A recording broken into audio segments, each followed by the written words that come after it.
This episode may contain content of a graphic nature, including descriptions of physical and sexual violence against adults, children, and animals. Listener discretion is advised. Hi everyone, I'm Tanya. And I'm Talia. And we are Crimes and Consequences, a true crime podcast.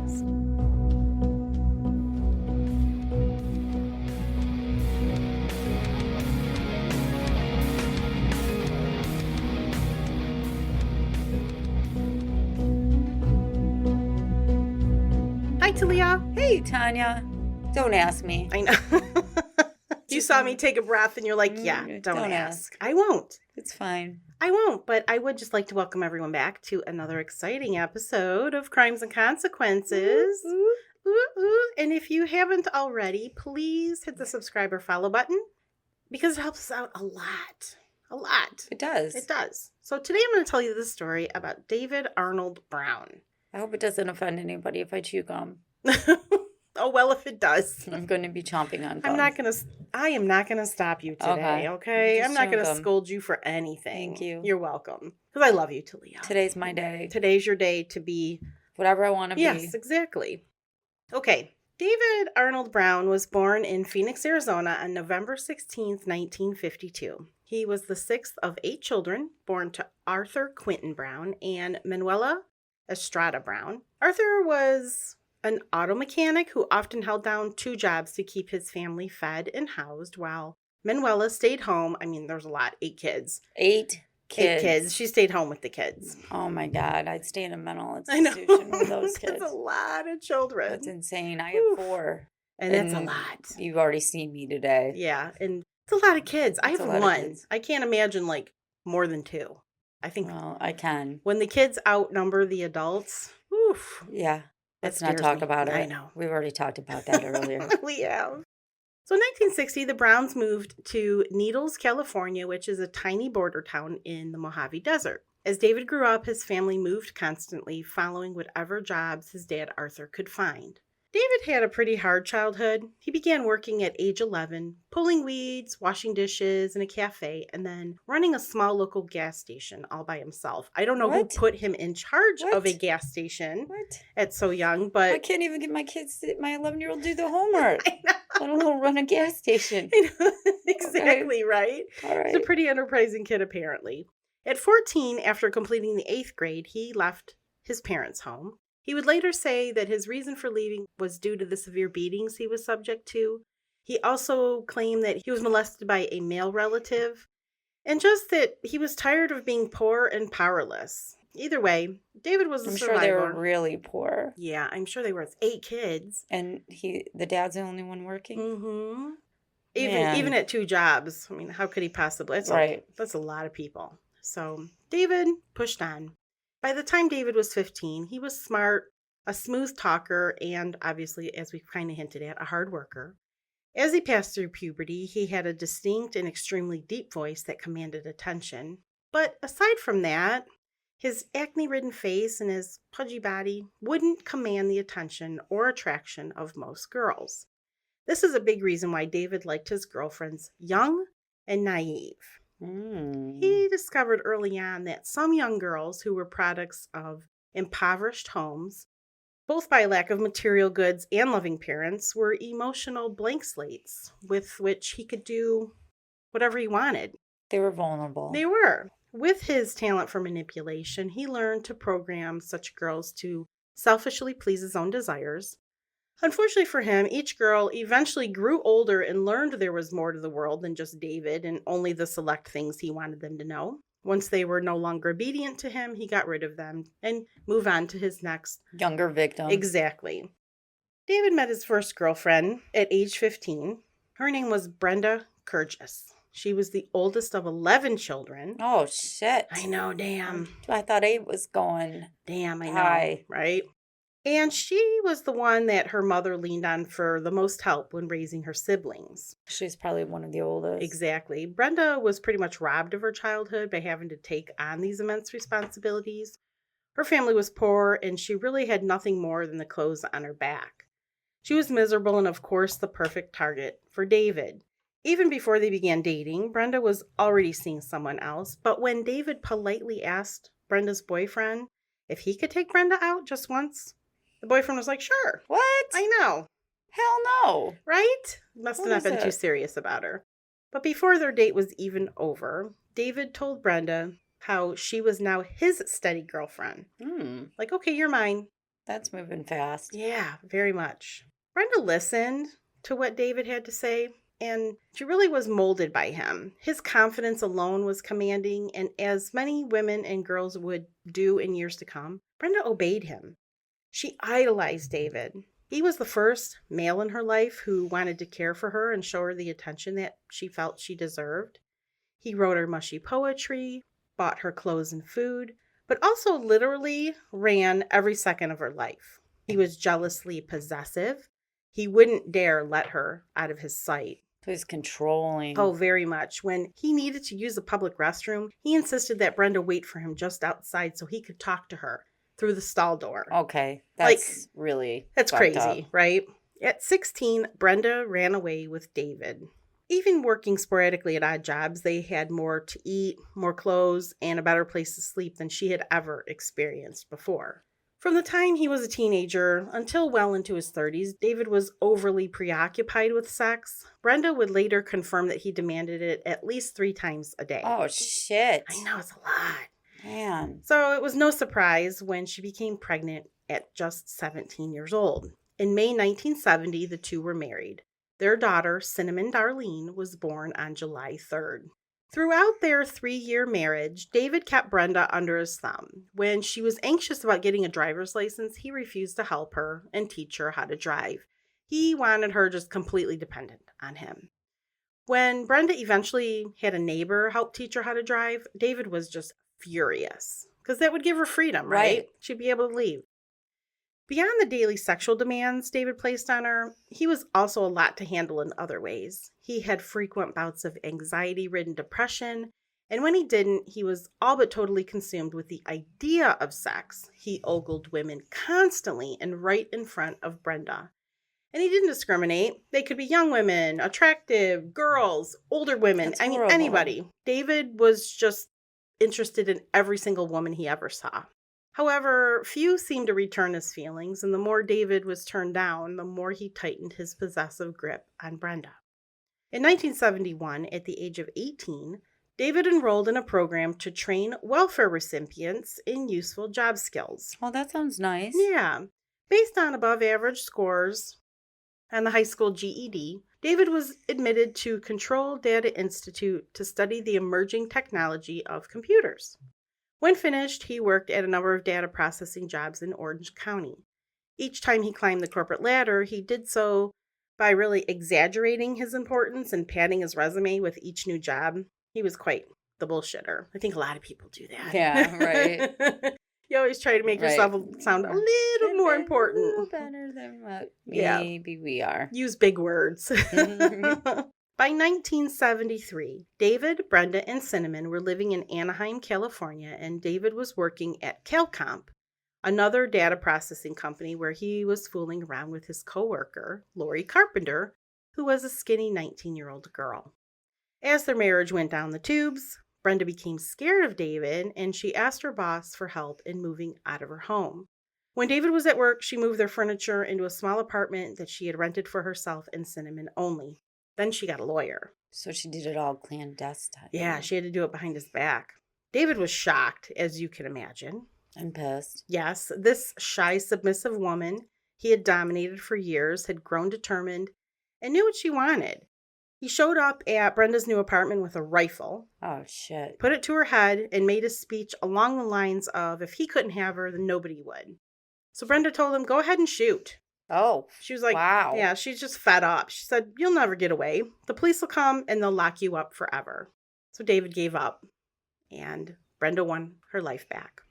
Good for her. Yeah, exactly. Since his teen years, David had been very concerned with his health. He told Brenda he had colitis, which he explained accounted for his frequent bouts of diarrhea and constant heavy perspiration. He visited doctors all the time, complaining of high blood pressure and gastric problems.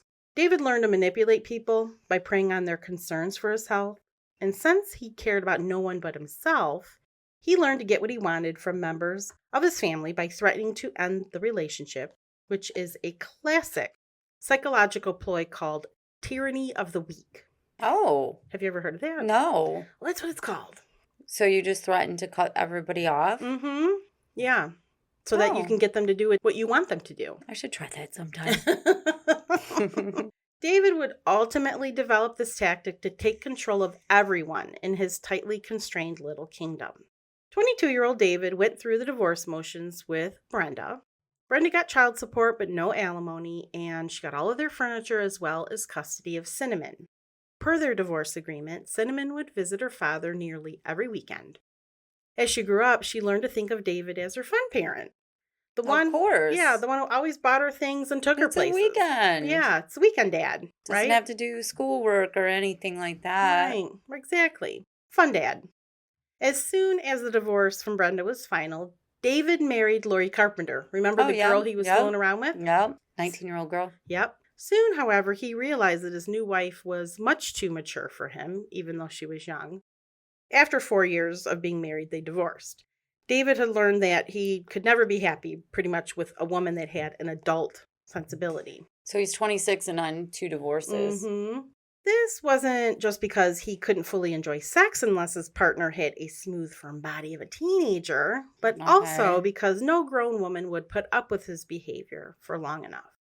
His utter disregard for his partner's needs, his abrupt mood swings, incessant sexual demands, and smothering infantile behavior made women run off real quick. Wow. Smothering infantile behavior. How long did it take you to write that? I didn't write it. Oh, that sounded good. It sounded good, right? So David decided from then on that the women in his life would be very, very young. He would mold their malleable minds to do his bidding. Which is illegal. Yes, very illegal. During most of their brief marriage, David and Lori rented a small house in Riverside, an hour east of LA. 2 doors down from their house lived the Bailey family, and it was a family comprised of 11 children and their alcoholic mother. What is this? I know. 11 children. I know, this is like the 1970s. They must all be Catholic. I know, honestly, a lot of kids. Linda Bailey was about 13 when David first cast a desiring eye on her. She was a very pretty girl with blonde hair, long legs, a tiny waist, and big boobs. I mean, she had a developed body at 13. David's first wife, Brenda, remember I told you about her? Of course. She taught him all he needed to know about growing up in poverty and the desperate vulnerability of young girls from welfare families. He told Ethel Bailey, Linda's 42-year-old mom, a sob story, basically. He said that he had terminal colon cancer, his marriage was ending, and since he had to work long hours to make a living, there was never enough time to clean his house. He said that if Ethel would let some of her older daughters do his housework, he would pay them. So to Ethel, David must have seemed heaven sent, like, oh, this is a way for the girls to make some money. As he grew closer to the Baileys, her kids found David to be a fun-loving, laughing, joking, affectionate man who took them on shopping trips. This reminds me of Abducted in Plain Sight. Oh my God, yes. Would be Abducted in Plain Sight. Mr. Birchtold.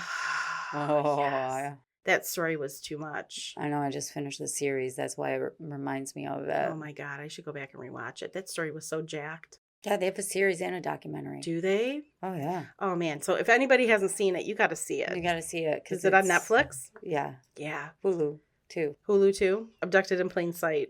And Family Friend, I think, is the show. I haven't seen the show. I only saw the documentary. Oh, it's just as creepy. Oh, it's very creepy. And it's insane. Yeah. Like, you won't believe the shit that happens. But it kind of reminds me of this. A little bit. Yeah, manipulation for sure.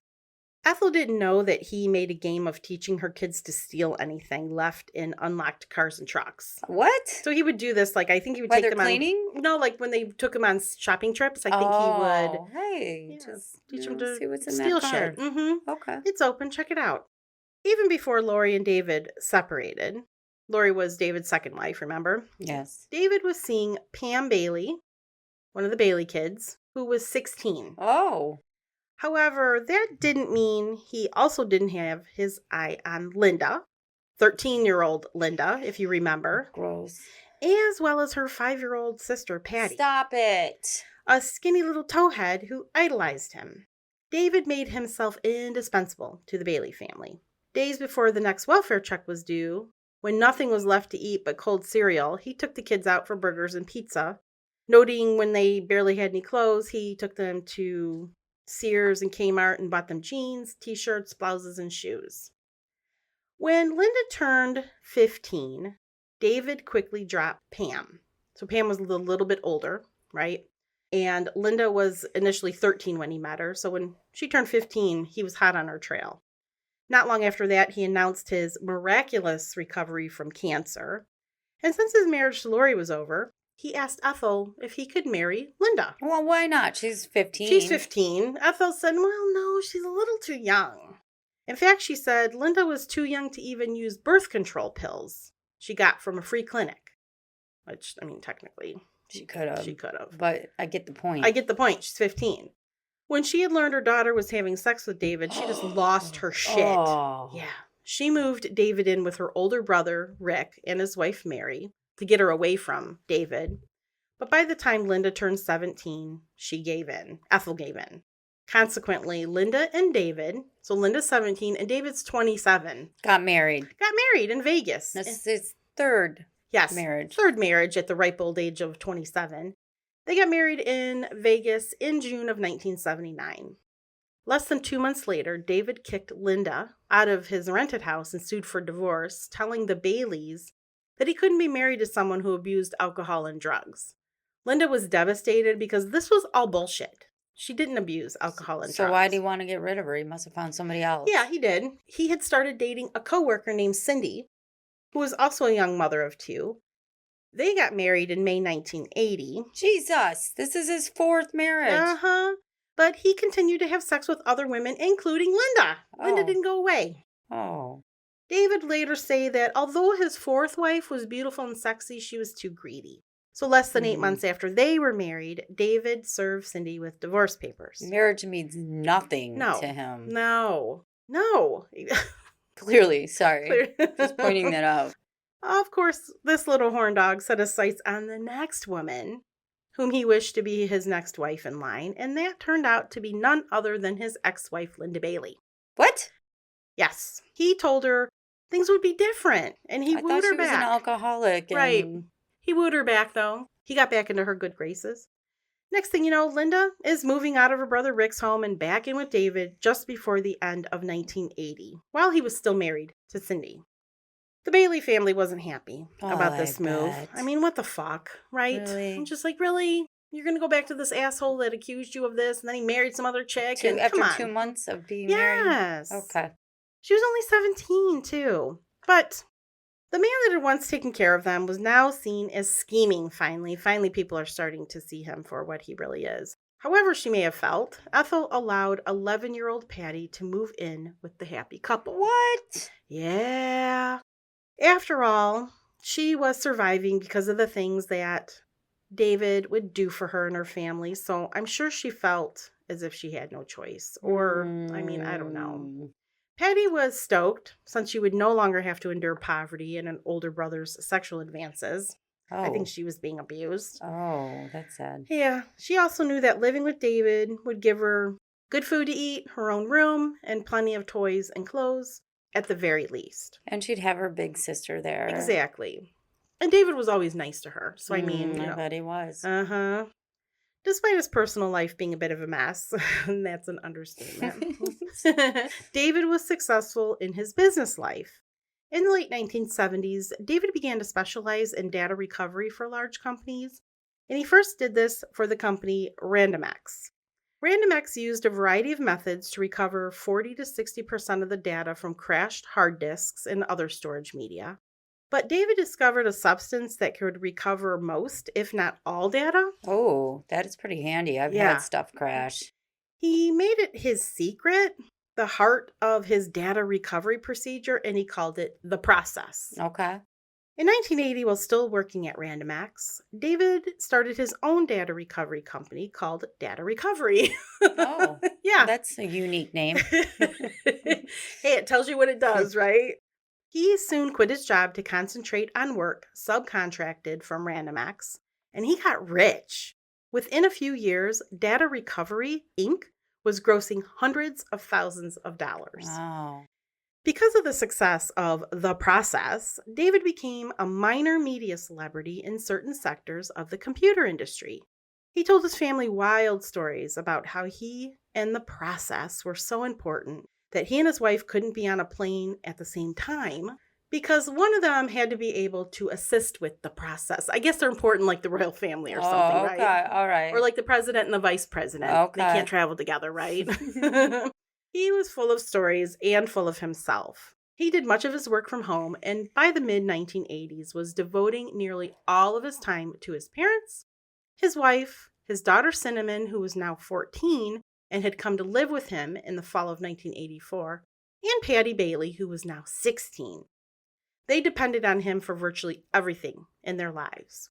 Fast forward now to March 19th, 1985 at 3:30 a.m., a police officer was sent out on a call from dispatch stating a possible 187, What's that? a murder, that occurred at 33-year-old David's home in Garden Grove, which was a middle-class Orange County suburb southeast of Los Angeles. David answered the door, and the officer saw 17-year-old Patti weeping nonstop and cradling a bawling infant in her arms. Who was the infant? I'll tell you. I think my wife's been shot, said David. He added that his wife was in the bedroom and that he was afraid to go look. The officer thought that was an odd statement, but chalked it up to shock. As the officer opened the bedroom door, he saw a young woman lying on the bed with bright red blood oozing from her chest. 23-year-old Linda Bailey Brown had suffered 2 gunshots that had pierced her chest between her breasts and was now dead. Police found the weapon that had fired these shots on the bedroom floor. It was a chrome-plated .38 caliber Smith & Wesson revolver. Homicide investigator Fred McLean and Detective Steve Sanders showed up around 5:30 a.m.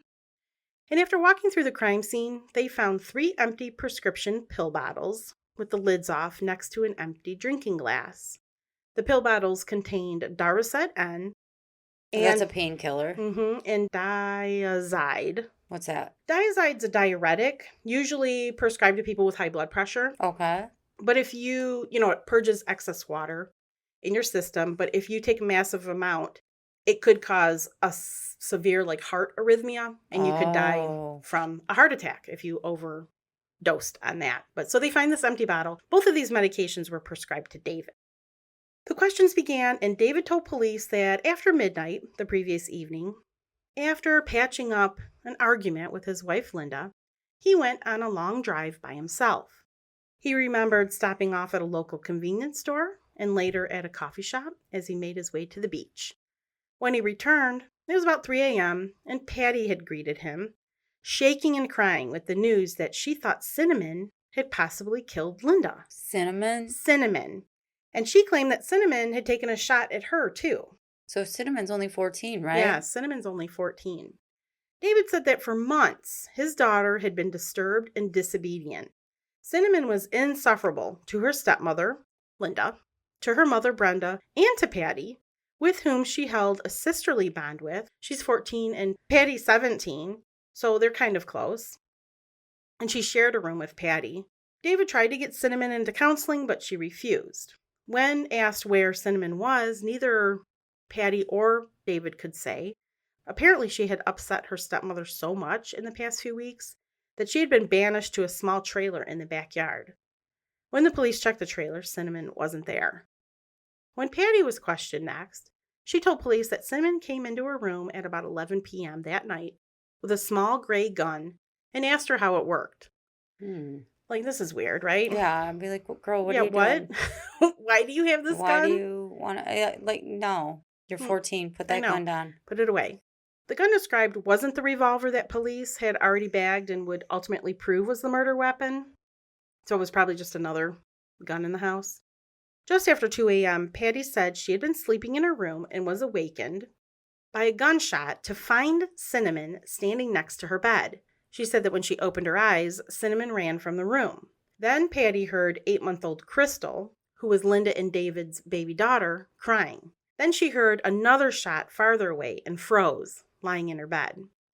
As she remained still, she heard a third shot. She waited a few minutes before she got up and forced herself to go into the nursery, where she picked up Crystal, who was just screaming. And she walked around the room wondering what to do and whom to call. Right. An hour later, Patti said she heard a faint rapping at the front door. Afraid it might be Cinnamon, Patti did nothing. Then she heard the knock again. This time she went to the door and waited in the entryway. Finally, she heard the scratching of a key in the lock. Moments later, David came in. She said that when she told David that Linda had been shot, she begged him to go check Linda's room, but he refused, saying he was terrified of blood. Okay. I know. He told Patti to open the door and look, but she was equally scared of what she might find. So no one apparently went in the room to check on Linda. And nobody called the police. Yeah, not yet. Right. I mean, I don't know if Linda's bleeding to death. I don't know if she's still alive. I don't know if she's dead, but nobody would go check. At this point, the police ordered a gunshot residue test for David and Patti. Before I tell you what happens next, we're going to take a break.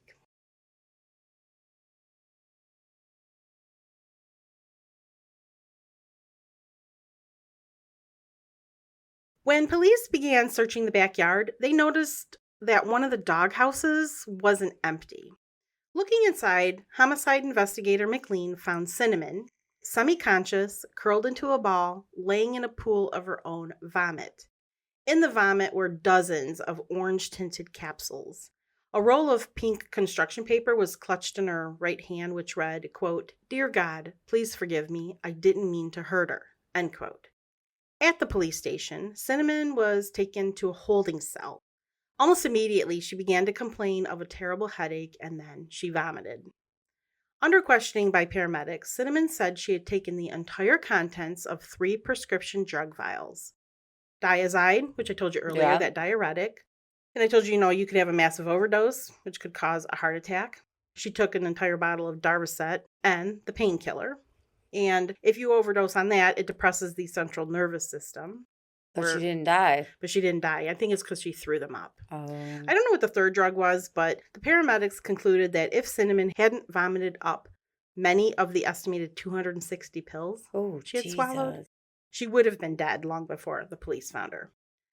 She changed out of her clothes into a prison jumpsuit, and the officers read her Miranda rights.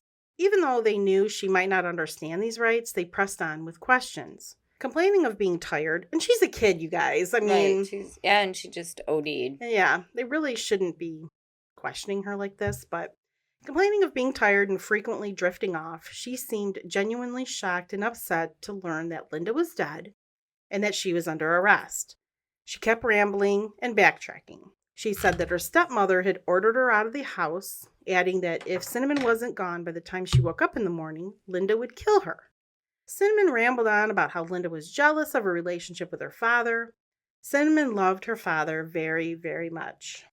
She said she found the gun in her dad's office and denied asking Patti to show her how to use it. Evidently, the shot in Patti's room was an accident, and the gun hammer got stuck on something odd. That's what she was saying. 20 minutes into the interview, Cinnamon could barely keep her eyes open. It was obvious she was in bad shape. How do I feel like I know the story? You might. It was on Oprah a long time ago. I think probably when it happened. Her blood pressure and pulse were so low that she was hooked up to an IV and rushed to the hospital. For several hours, slipping in and out of consciousness and vomiting periodically, Cinnamon, without being prompted, mumbled several times to an officer sitting at her bedside. The officer thought Cinnamon sounded robotic or programmed. "She was hurting me," said Cinnamon. "She hated me. She wanted to kill me. Wanted me out of the house." Around noon, Cinnamon slipped into unconsciousness and she struggled for her life for 3 days. Wow. I know. After finally coming to, she gave a detailed statement admitting that she had taken the pills, pulled the trigger, and went to the doghouse, where she remembered urinating on herself and vomiting before passing out. The case was assigned to a DA deputy, investigator Jay Newell, and Newell wasn't convinced the case was so cut and dry. He began poking around their lives and talking to the neighbors, talking to friends and family. A few things came out from these interactions. He learned from friends that Cinnamon had an extremely strict father who continually grounded her over minor infractions, such as returning home late from school or talking back. On the weekends, Cinnamon was often confined to her trailer and allowed into the house only for meals. She hadn't had telephone privileges for months and had been denied visitors. So she was isolated. Mm-hmm. Cinnamon's mother, Brenda, said Cinnamon had told her a few weeks before the shooting occurred that Linda and David were not getting along. Cinnamon told her she overheard Linda on the phone plotting with her twin brother to, quote, get rid of David, end quote. She said David had also mentioned hiring a private investigator to keep an eye on Linda. Investigator Newell also learned that both Patti and Cinnamon were taken out of school just weeks before the murder. David hired a top-dollar defense attorney who had a psychiatrist go to the hospital and talk with Cinnamon. When she told the psychiatrist about shooting her stepmother, she couldn't differentiate between what she had done and her feelings about it, and she insisted that she never wanted to kill Linda. The psychiatrist observed that although Cinnamon now understood that she faced going to prison, she didn't seem to care about that in the slightest, and said her biggest concern was keeping her father's love. She was very worried that he wouldn't love her anymore because she had shot Linda. Sounds like brainwashing. Right. 4 months after her arrest, Cinnamon was living in juvenile hall, visited occasionally by her father, and completely unaware of the changes that had occurred in the Brown household since the murder. David, Patti, and Crystal had moved into a new house where Patti prepared the meals and served them to the family from Linda's chair. She now wore Linda's clothes and jewelry. And that's her little sister. Yeah, and that's Linda's little sister. Right. Yeah, is Patti. So now she's just taking over the role. Yep. Just as her late sister had done, Patti accompanied David on business errands, and within weeks of Linda's death, Patti removed all pictures of Linda from their frames, putting photos of herself in their place. So how long till they get married? I know, right? That's the question. Exactly. Over the 6 months following Linda's death, David systematically deposited the double indemnity death benefit checks that trickled in from 4 insurance companies. Wow.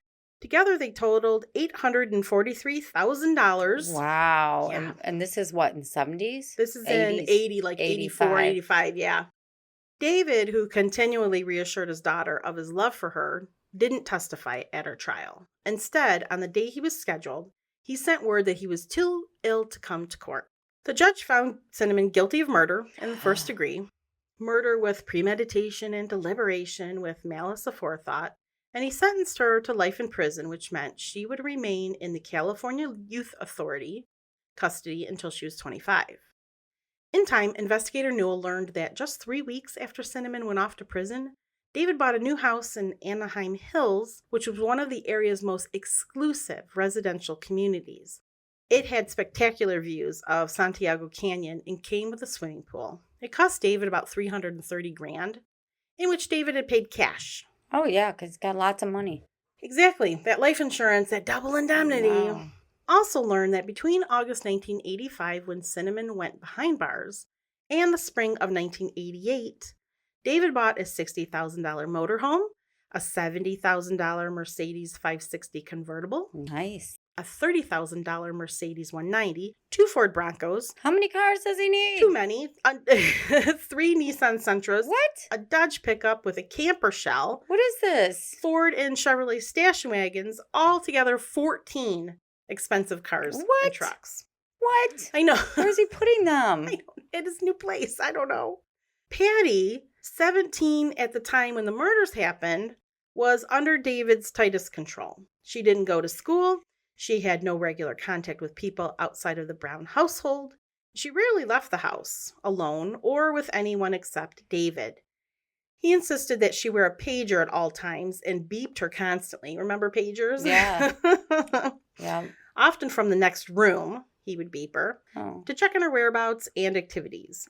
At home, Patti used the phone only on a speaker or as David listened on an extension. So Patti, he's just totally controlling her. like he always did with all his wives.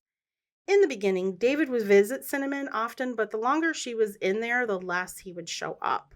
He kept her commissary account supplied with funds, that was so nice of him, and allowed her to charge mail order items to his credit card. But she had no way of getting a hold of him. I don't know why, but apparently not. However, when he did visit, He played the loving, doting father and constantly promised her up and down that he was working on getting her free. Mm-hmm. And he never talked about Patti. In fact, he said that she had moved out of his house and was off caring for Crystal on her own, which was a big fat lie. He complained about his poor health and the constant demands on him from his family. Cinnamon worshipped her dad, so she hated to hear that he was struggling. Oh, really? Mm-hmm. He's struggling? Yeah, I know, right? But the thing is, she only felt bad because she didn't know about the magnificent new house and fleet of pricey cars he recently acquired. She also didn't know how Patti had completely taken over Linda's role in the household. Cinnamon didn't even know that her father married Patti in Las Vegas on July 1st, 1986. He married her the year after. Fifth wife. Yes. In fact, no one knew about this marriage. David had gone out of his way to falsify their marriage license application, thinking that he could, if necessary, deny that they had ever been legally married. There had been no rings exchanged, no announcement, and no honeymoon. But all Patti seemed to care about was being David's sixth wife. Well, sixth wife? Well, he married... Oh, yeah. Linda twice. Yeah, he married Linda twice. So he was the sixth... I guess you can count her twice. It gets confusing. There's so many women, I know. And how he was finally all hers. When Patti got pregnant, David was so upset that he told her to get an abortion, but she refused. David then felt forced to invent a boy named Doug, who he would say had gotten her pregnant instead. He wasn't going to own up to being a father. On September 29th, 1987, Patti gave birth to David's third daughter, Heather. When Patti got stretch marks and wasn't his little hottie anymore, he looked elsewhere. Of course. While he continued to deny being Heather's father. Due to this, Patti made a suicide attempt by slashing her wrists, which she received no sympathy from, just some minor scars. Investigator Newell wanted to talk to Cinnamon, but was restricted to do so until she turned 18, unless he had parental consent. Instead, he opted... Well, what about Brenda giving parental consent? I guess you have to have both parents. Yeah, I think you do have to have both parents. Yeah, I think you're right. Instead, he opted to take pictures of... Why can't Brenda tell her what's going on? I don't even know if Brenda knows. Oh. I mean, she was out of the loop, I think. Instead, what Investigator Newell did was he opted to take pictures of David's pricey new estate and of the old one. He took these to the Ventura School and gave them to Cinnamon's parole officer, telling him all about the Browns' big houses, all of their expensive cars, and their Las Vegas vacations. He also talked about her new half-sister who was just born, which she also knew nothing about. 2 weeks after turning 18, Cinnamon called Investigator Newell. She was ready to talk, but only if she could be sure of protection from her father. Something about this is clicking with me that I've heard it before. Yeah, you might have. But we didn't do it before, right? No, we have not done it. No, we never know. No, I promise. I think I would remember this one if we did it before. What Cinnamon told Investigator Newell is just fucking wild. She explained that Patti and David had told her that Linda was planning to kill David for his insurance or for his business, and that Linda's twin was in on it because Linda had a twin brother, remember? And so when David learned this, he told Patti and Cinnamon that they would have to get rid of Linda. Otherwise, he would have to run for his life, abandon the family, and most importantly, abandon Cinnamon. And these girls were so reliant on him, and he had brainwashed and manipulated them so much that that's all they knew. So his possible absence terrified them. Cinnamon also reported that weeks before Linda's murder, she saw David and Patti kissing. Not kissing like a sister-in-law and a brother-in-law either, but kissing passionately. Yeah, I get it. Yeah. Cinnamon recounted hearing endless discussions about how to kill Linda, forcing her out the door of the van while driving on the freeway, dropping an electrical appliance in her bath, poisoning her, like all these different ways. David and Patti had talked about doing away with Linda for more than a year. But there was also the clear implication that Patti and Cinnamon would have to do the actual killing. David just couldn't stand violence, couldn't stand the sight of blood. I don't like blood. I don't like blood. I can't do it. You're going to have to do it for me. Right. Fucking asshole. Anyway, almost 3 years after the day she was confined to juvenile hall, Investigator Newell and Detective Fred McLean sat down with Cinnamon. Adding considerable detail, Cinnamon told essentially the same story she had told Investigator Newell over the telephone. She said that during the 7-month period before the murder, Patti and David had frequently discussed ways to kill Linda, At first, she thought it was one of her father's practical jokes until he set her straight. "Just believe me," he told her. "I'm your father. I know Linda's trying to kill me." Day after day, week after week, month after month, David and Patti told Cinnamon that killing Linda was the only way out. In time, Cinnamon's fear that her beloved father might actually leave became her dominant feeling. Well, then why doesn't Patti do it? Right? She could face almost anything but losing him. It was the big lie repeated over and over by the most important figure in her life. And since she'd been isolated from everyone outside the household, her family was all she knew. After 7 long months of this, Cinnamon finally agreed to help. About a month before the murder, David and Patti took Cinnamon along to a chiropractic appointment. On the way, David said, "We have to get rid of Linda as soon as possible. She's going to kill me soon. We can't delay it anymore." When Cinnamon said that she wasn't sure she could go through with it, David told her, "If you love me, you'll trust me. Just believe what I say. I'm your father. I know what's best." How about he just call the police and report that, like, Linda's trying to kill him? Well, because she's not. Oh, yeah, that's right. It's a lie. Yeah, it's a big fat lie. David asked Cinnamon to shove Linda out the door of their van while they were on the freeway. He said he would leave the door loosely latched, but Cinnamon had to be the one to push Linda. Cinnamon refused, saying she wasn't strong enough. Yeah, that's a little much. "Then you don't love your father. Otherwise, you wouldn't have any hesitation. You just do it," said Patti. The weekend of St. Patrick's Day, David loaded the whole family in the van for a trip to the mountains, where he planned to have Cinnamon shoot Linda. But Linda ended up wanting to head home early. The next night, Linda died in her own bed. Finally, Cinnamon said what happened the day of the murder. After dinner and a card game, Linda hopped in the shower. When she was in the bathroom, David joined Patti and Cinnamon in the living room. He said, quote, "We have to do it. Any day now she can kill me. Do you want her to kill me? It has to be done. Cinnamon, if you really love me, you'll do it." Several days earlier, under David's guidance, Cinnamon had written several suicide/admittance notes. Now David selected one and told her to destroy the others. Cinnamon and Patti then went to sleep in Patti's room. When 2 a.m. rolled around, David came into their room to wake them up. He told Cinnamon to follow him. He led her to the kitchen where he told her to get a glass of water. He then took out the 3 bottles of pills and told her to take them. "I want it to look like you tried to kill yourself in case it doesn't go through," he said. "But what if I did die, Dad?" "I know, right?" Cinnamon didn't want to take the pills, but when David insisted, she promptly swallowed the capsules until they were all gone. On her father's orders, Cinnamon went to the larger of the 2 doghouses. Dizzy and nauseated, she curled up on the floor of the doghouse. From there, she could hear David leaving in his car. Then a little later, she heard the 3 gunshots. After some more time passed, David appeared at the doghouse and told her, "Remember what I told you before. You're not going to get into trouble. If they ask, you did it." Okay. When Cinnamon was in the hospital recovering from her overdose, David told her that her lawyer said it's not a good idea to remember the night of the shooting. So she developed amnesia, and until this interview had never spoken about the killing again. When detectives asked why Cinnamon decided to talk, she said because her father had lied to her. He lied to her about fathering Patti's baby, about being too sick to visit her, and about sending Patti away after Cinnamon went to jail. She slowly began to realize that her father had lied to her about everything. 2 days later, on August 13th, 1988, Cinnamon wore a wire for Investigator Newell while she was visiting with David. She kept trying to get David to tell her exactly why Linda had to die. Once again, David spun a web of lies and confusion for her. He talked about how the mob was out to get him and his precious process, and that Linda and her brother had been plotting to kill him. He acknowledged mixing a drug cocktail for Cinnamon to drink before the murder. He told his daughter she couldn't tell the true story because everyone who knew beforehand would be imprisoned. She should continue to claim lack of recollection. Then David went as far to persuade Patti to confess and take the blame so Cinnamon could be released. When she asked why he couldn't take her place and tell the truth, he said he couldn't go to jail because of his various health problems. Oh.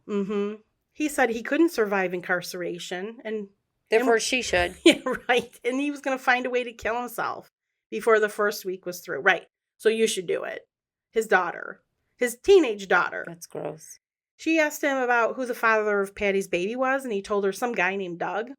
Then she asked her father about Linda's insurance, and David went into some complicated explanation about how when Linda died, the insurance company canceled all of her policies, so there was no money. But Cinnamon knew better. By the time David left, Cinnamon knew for the first time just how much her father had lied to her. And how easy it was. Yeah, and how easy it was. And for the first time, the detectives were convinced that David had used mind control as an instrument for murder.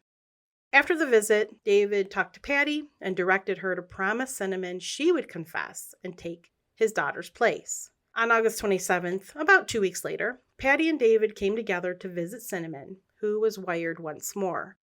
Patti promised to trade places with her and told her various lies to make Cinnamon doubt her own sanity. It's fucking gaslighting her, I'm sure. David reminded her to keep claiming lack of memory. When Cinnamon pushed on and began asking Patti about Heather, Patti didn't deny that David was the father.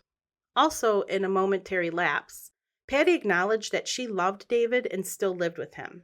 By the end of the day, what was recorded was enough to incriminate the two. Now police had a motive for Linda's murder: lust. When Linda was out of the way, Patti could have the man she'd always desired, gross, and David could have a new, unspoiled woman. Young woman. Young one.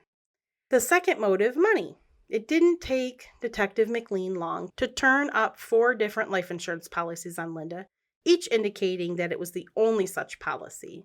They finally had enough information to get a judge to reopen the case. Arrest warrants for David and Patti were issued on September 21st, 1988. There were 2 charges, murder and conspiracy to commit murder. They were arrested the next morning. Late in October, Investigator Newell and Detective McLean decided to go back to Ventura to interview Cinnamon again. Before doing so, they called to give her a heads up and explained that since her testimony would be the key to convict Patti and David, if she lied about anything on the witness stand, the defense would use that to undermine all of her testimony.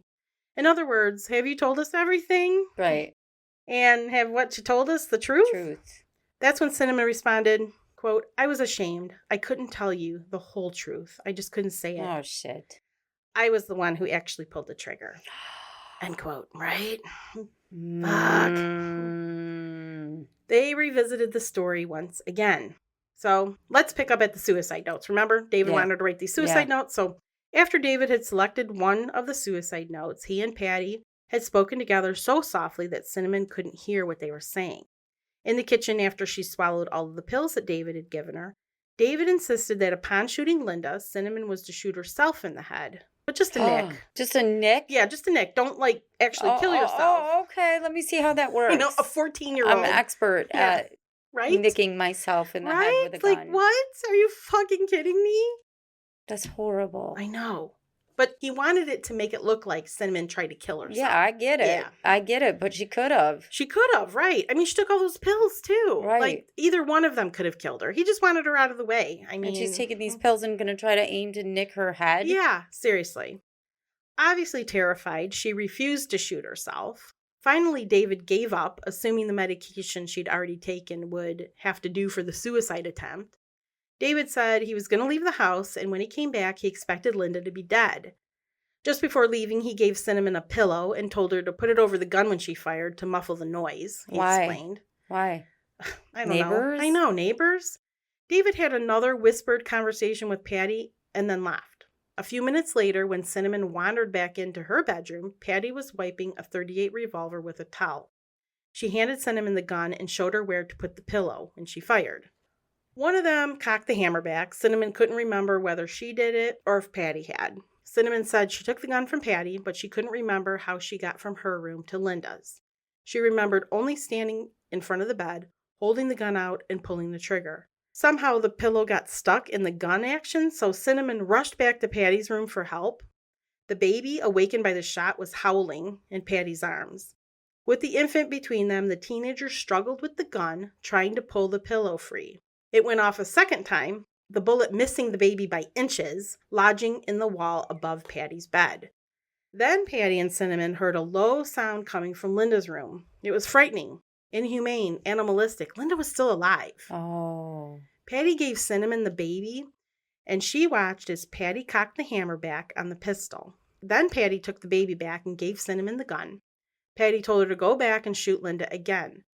The room was dark and silent when she entered for the last time. She pointed and fired the .38 revolver for a third time. David's plan for the perfect crime was for his beloved daughter to shoot his beloved wife and then take her own life out of remorse. Cinnamon was ready to testify against her father. This is so fucked up. I know, right? When David was being held in the Orange County Jail, he sent countless letters to Patti, filled with his mind control that were geared toward keeping her from testifying against him. He sent more than 50 letters. Wow. Sometimes writing as often as 3 times a day. And they were manipulative masterpieces designed to push all of Patti's buttons. He even wrote her letters signed by Doug. Really? The mythical father of her child. That ended up being the nail in the coffin. By continuing to deny that Heather was his child, David exposed all his promises as hollow. Patti said his denying being the father was the ultimate betrayal. For her, it was enough proof that she and David had no future together. Like, doing that previously wasn't the clue, right? I mean, this isn't the first time he did it. 8 days after Cinnamon told the whole truth, Patti sat down with her lawyers to talk to investigator Newell. She was ready. She told him there had been dozens of conversations she and David had about killing Linda, many of them years before Cinnamon was ever involved. She said David had tried to get her to kill Linda. He had invented the mythical threats from Linda and the mafia. When she was 11, Patti said David had bought her from her mother for $10,000. Oh, shit. I know. She said life in the Brown family had been much like life in a bizarre cult. David decided what everyone thought and said and did. David decided that as long as Linda lived, she was a threat to the family's happiness. She said that David started kissing her when she was 4 or 5 years old. At 11, she was performing fellatio. Oh, man. I know. David told her it was something that happened in every family. Oh, my God. Right? And it was both necessary and completely normal. He told her that unless Patti regularly swallowed his sperm. Stop it. I know. He insisted she would never begin menstruating or grow breasts like her older sisters. When, true to his predictions, her menses flowed and her breasts budded, Patti knew that David was the only man she'd ever want. When she was 15, he had insisted on sex. Finally, Patti confirmed for investigator Newell virtually every detail of Cinnamon's account of the events of the night of Linda's murder. On December 19, 1988, David, who was 36 at the time, was brought to court for a preliminary hearing. Cinnamon testified, laying the whole story out that she had told the detectives. Then Patti testified, confirming what Cinnamon had said. On Christmas Day, David decided that he could no longer tolerate the trouble and inconvenience brought upon him by Patti, investigator Newell, and the DA. So he hired a hit on all 3. Oh, that's going to work out. I know, I love that. Right. We've talked about get away with that in previous stories. I know. Nobody's going to say anything. They'll never figure out who did it. No, never. Richard Steinhardt met David in jail. When he confessed to David that he had a bad cocaine habit, snorting $500,000 worth of coke in 12 years, David knew that money would talk. He told Richard he was a rich man and that he would pay handsomely. David hired Richard to arrange for Patti's jailhouse murder and to personally kill investigator Newell and the DA. Finally, Richard would engineer David's escape during a visit to the prison dentist. What is this? Is this a joke? I know, this isn't like 100 years ago either. This is the best. I don't know. Through his brother and attorney, David converted some of his assets to cash, which were passed to the hired killer. When Richard was released from jail, David discussed each murder in detail on a payphone, surrounded by jail guards. Learning that a jailhouse snitch had overheard David talking about the murders. Surprise. Richard went to the authorities, who set him up with everything he needed to make David think the murder plot was still happening as scheduled. In reality, all Richard's dealings with David were observed and recorded by investigator Newell and other police officers. In addition to the murder and conspiracy charges he faced, David was charged with 3 counts of attempted murder and with conspiracy to commit murder for those as well. Dumbass. After many delays, David's trial began on April 30th, 1990. Patti testified. Richard testified. Then only after Cinnamon testified about the pills David had forced her to swallow did she realize the whole story. As badly as he had wanted his wife dead, David had also meant to kill his daughter. Finally, Cinnamon realized the truth. Patti pleaded guilty to murder and conspiracy and was sentenced to life in prison. She joined Cinnamon at the juvenile Ventura school. David was convicted on all accounts. Because prosecutors had not sought the death penalty, he was sentenced to life in prison without the possibility of parole. In handing down his sentence, the judge said the following, quote, "You are a scary person. Yeah. You don't look like Charles Manson, but even Manson didn't use family. You're a master manipulator. I believe the circumstances of this case are unbelievable. If Cinnamon had gone under, you would have walked away. Mr. Brown, you make Charlie Manson look like a piker," which is a disparaging term meaning a coward or a cheat. Oh, wow. I didn't know that. I didn't either. After more than a year of letters, reports, and phone calls to the parole board from Investigator Newell and the DA, 21-year-old Cinnamon was paroled in February 1992. As for the process, remember I told you about the process that made him rich? That fluid that David Brown convinced his family was a national treasure? Well, Data Recovery, Inc. is still in business, still using the process, and a steady stream of income still flows to David in prison. And by the way, the process is nothing more than liquid ivory soap. What? Yeah. What? Yeah. That's all it is. What? Liquid soap. Apparently helps you recover data. Who knew? From the hard drives. Who knew? Well, David figured it out. Wow. And his dumbass made hundreds of thousands of dollars off of it. Not so dumb, I guess. Yeah. Isn't that crazy? Wow. So, where's Cinnamon now? From what I could gather from the internet, Cinnamon did have some tragedy later in her life when her husband committed suicide, but she got remarried to a police officer and apparently still lives in Orange County, and she seems happy from what I've seen on the internet. Good. So I hope that she's managed to live a normal life. I hope she got some therapy and Patty's doing life in prison? And Patty's doing life in prison. And David died in prison on March 20th, 2014. I'm not sure exactly why, but he was cremated and his ashes are with his daughter, Crystal. Oh. So that is my story about this crazy story. I feel like I heard it somehow, some way, but I don't know. I think it was big news back when it happened. So especially so fucked up. Yeah, especially when Cinnamon was released and paroled and everything. I know probably. Wow, yeah. What a horrible man. I know. How could you do that to your child? Anyway, well, we've heard awful stories about people doing awful shit to their kids. So I guess I'm not surprised. But right. She idolized him. Like he just manipulated her. Anyway. Well, thank you all for listening. And if you haven't already, Tanya. You're welcome, Talia. And if you haven't already, please hit that subscribe or follow button on whatever app you're listening to. If you just can't get enough of us and you want more episodes, you can join our Patreon page at patreon.com/TNTcrimes, or you can go to your Apple Podcast app and subscribe there. And what you'll get is one bonus weekly episode. And you'll also get our exclusive that are just for our paying members. And you'll also get the regular weekly episode early. We'll release it on Friday instead of Monday, and you'll get it with no ads. And you'll get the billions and billions of other episodes that we've already exclusively released. So if you want to check it out, go look at it. And you can also find us on social media at Hardcore True Crime on Facebook and Instagram. And you can go to our website also to check out that Patreon information. So yeah, I think crimesandconsequences.com. Thank you, Talia. I think that's everything. All right. So until our next episode. Don't kill each other. Bye. Bye.